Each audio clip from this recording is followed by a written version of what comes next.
and today I'll be reading Mice Twice, written and illustrated by Joseph Lowe. Cat was thinking about supper. He thought, I could eat 47 grasshoppers, or I could eat 69 crickets, or I could eat a fine fat sparrow. But what I think I'd really like is a nice, tender mouse. So he went outside and sat at Mouse's door. Are you there, Mouse? He asked. And in good health, I hope? Mouse lay snug in her nest behind the door. The door was too small for Cat to get through. Never better, she said. Cat tuned his rough voice to make it smooth. He said, Such a lovely day. I was just thinking, how nice to have a friend for supper. I do hope you can join me this evening. Mouse knew Cat well, and all his cunning ways. May I bring a friend? She asked. Mice twice, thought Cat, licking his whiskers. By all means, he said. Shall we say 6 o'clock?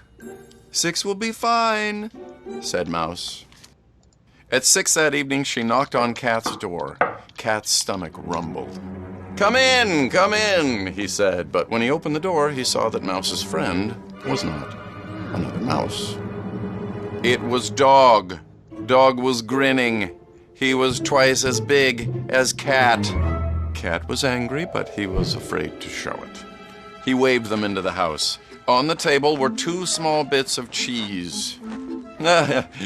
Oh, such a warm day, said Cat. I find it best not to eat on warm days, but do help yourselves. So Mouse took 1 piece of cheese, and Dog took the other. When he had swallowed his, Dog said, I have seldom enjoyed a cheese so much. Is it Swiss? Or is it French? Asked Mouse. French, said Cat. A gift from my cousin Pierre. Actually, it was common old rat trap cheese, as Dog and Mouse knew very well. Dog said, It has been so pleasant, dear Cat. I hope you will have dinner with me tomorrow night. Cat thought for a moment. I will, indeed, he said, if I may bring a friend. Good company makes for good eating, said Dog. Bring any friend you like. Shall we say 7 o'clock? 7 will be fine, said Cat. At 7, the next night, Cat knocked on Dog's door. Beside him stood Wolf, twice as big as Dog, 4 times as fierce. Come in, called Dog. Cat looked at Wolf. He whispered, Dog for you, Mouse for me. Agreed? Wolf said nothing, but curled his lip in a horrid smile. All his sharp teeth were showing. Cat and Wolf both licked their whiskers. But when the door opened, there beside Dog sat Crocodile. His big toothy jaws opened and closed as he smiled at Cat and Wolf. Cat and Wolf stared at that gaping mouth, so big, so red, so many teeth. They could not take their eyes away, not even to look at the 4 pieces of cheese on the table. Said Wolf, looking over his shoulder at the door. Actually, said Cat, we came to ask if we might make it another night. Neither of us is feeling well. What a pity, said Dog. I had so hoped you might enjoy this delicate French cheese. Brie, it's called. And it really was French brie. Another time, mumbled Cat as he and Wolf backed out the door.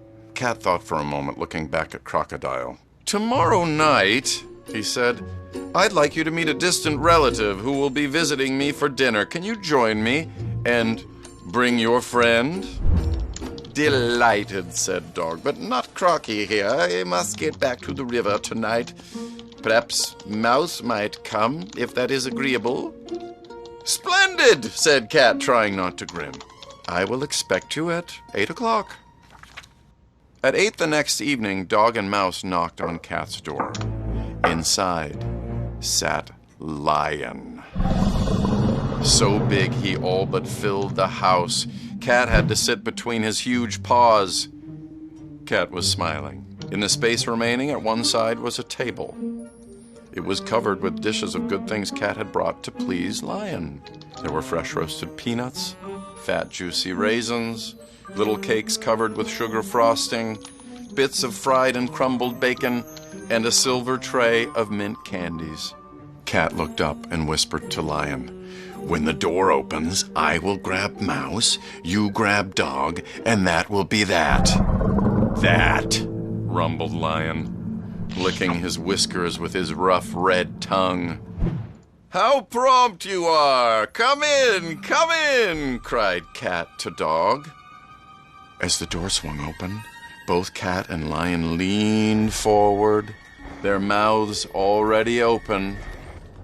Neither of them had noticed that Dog and Mouse had brought their good friend, Wasp.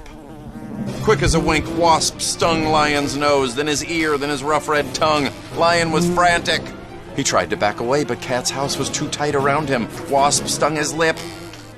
Lion broke the house apart and ran. Cat ran after him, and Dog after Cat. Cat's house was wrecked, but the table was unharmed. All the good things on it stood as they had been. "Good friend," said Mouse to Wasp, "do help yourself to anything you fancy. Those little cakes, perhaps? Or one of the mints? I rather like the smell of those peanuts myself, for starters. Plenty here for both of us, and a good share, too, for Dog, if Cat escapes what he deserves." If Cat did escape, you may be sure he never bothered Mouse again. The end.